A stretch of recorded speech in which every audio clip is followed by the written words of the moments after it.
बात 1984 की है। पाकिस्तान का इलाज बस होने ही वाला था। इजराइल और भारत की तरफ से पूरी प्लानिंग की जा चुकी थी।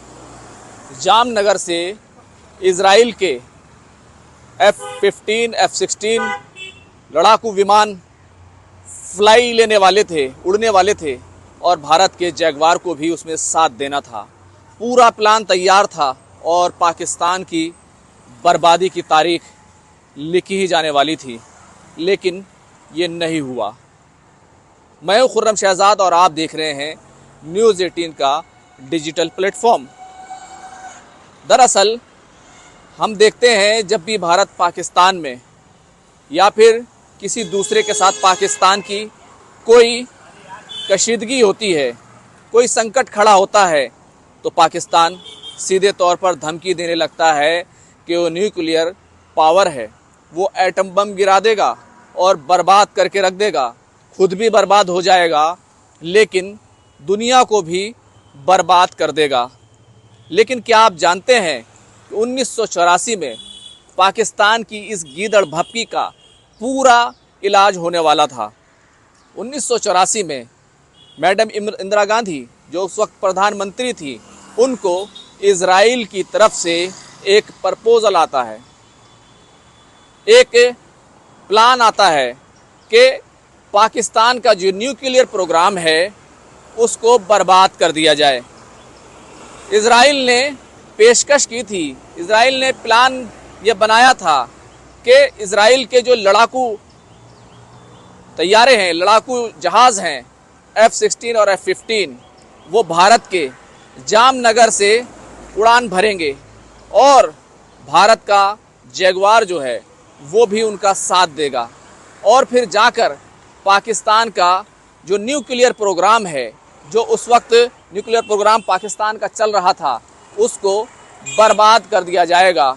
ये पूरा प्लान जो है तैयार था और इसमें जो सीधे तौर पर पॉलिटिकल लीडरशिप को ही फैसला लेना था और पाकिस्तान का जो काहुट न्यूक्लियर सेंटर था उस पर बमबारी की जानी थी।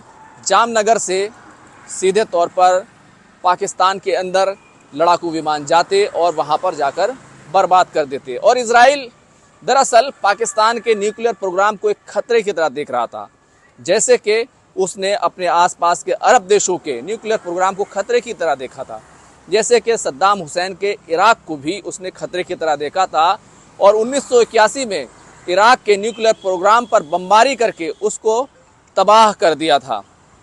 दरअसल ये तमाम बातें जो है अब निकलकर इसलिए सामने आ रही हैं क्योंकि पाकिस्तान और इजराइल के बीच में अब तकरार हो रही है। पाकिस्तान के प्रधानमंत्री शहबाज शरीफ हो या फिर विदेश मंत्री इसहाक डार हो, दोनों जब से कतर पर इजराइल का हमला हुआ है तब से इजराइल के खिलाफ जमकर बयानबाजी कर रहे हैं। हालांकि इन तमाम जो इस्लामिक देश हैं, जो सबके सब 57 देश जो कतर के दोहा में इकट्ठे हुए थे और एक बड़ी मीटिंग की थी कि हम ऐसा करेंगे, वैसा करेंगे और इजराइल को UN तक से बाहर निकाल देंगे, उसके खिलाफ एक्शन लेंगे, उसके खिलाफ उससे समझौते तोड़ देंगे, उसकी मान्यता रद्द कर देंगे, लेकिन उन्होंने ऐसा कुछ नहीं किया। सिर्फ गीदड़ भपकी और सिर्फ बयानबाजी करते रहे। और अब जब से ये पूरा अटैक हुआ है दोहा पर, तब से पाकिस्तान को डर सता रहा है कहीं इजराइल उसको बर्बाद ना कर दे, कहीं इजराइल उस पर हमला ना कर दे। तो इसहाक डार की तरफ से बयान आया है कि इजराइल का जवाब देने के लिए वो तैयार हैं। उनकी तरफ से कहा गया है कि बड़े से बड़ा मुल्क और छोटे से छोटा, यानी कि छोटे से छोटा इजराइल और बड़े से बड़ा मुल्क यानी कि भारत को और इजराइल को सीधे तौर पर धमकी दे रहे हैं कि अगर हम पर हमला हुआ तो हम जवाब देंगे। और हमने ऑपरेशन सिंदूर में बड़ा जवाब दिया। हालांकि दुनिया ने देखा कि ऑपरेशन सिंदूर में कैसे भारत ने पाकिस्तान को घुटने पर ला दिया था। लेकिन इस पूरी कंट्रोवर्सी से आगे बढ़ते हुए अब इजराइल से जो है पाकिस्तान को खतरा लग रहा है और इजराइल को जो है पाकिस्तान धमकाने की कोशिश कर रहा है। लेकिन 1984 में ये पूरा प्लान तैयार था, लेकिन मैडम इंदिरा गांधी जो उस वक्त प्रधानमंत्री थी वो अंतर्राष्ट्रीय दबाव के आगे झुक गई। और ये भी कि भारत ने कभी किसी देश पर हमला नहीं किया है, जब भी भारत पर हमला हुआ भारत ने उसका जवाब दिया है। लेकिन अगर इस पूरे इशू को देखें तो ये एक पूरा प्लान तैयार था, लेकिन ये ज़मीन पर नहीं उतर सका और इसको अमली जामा जो है वो नहीं पहनाया जा सका। उसके बाद भारत में जो सरकारें हैं वो पॉलिटिकल जो हालात हैं वो उतने सही नहीं रहे, ऊपर नीचे होते रहे।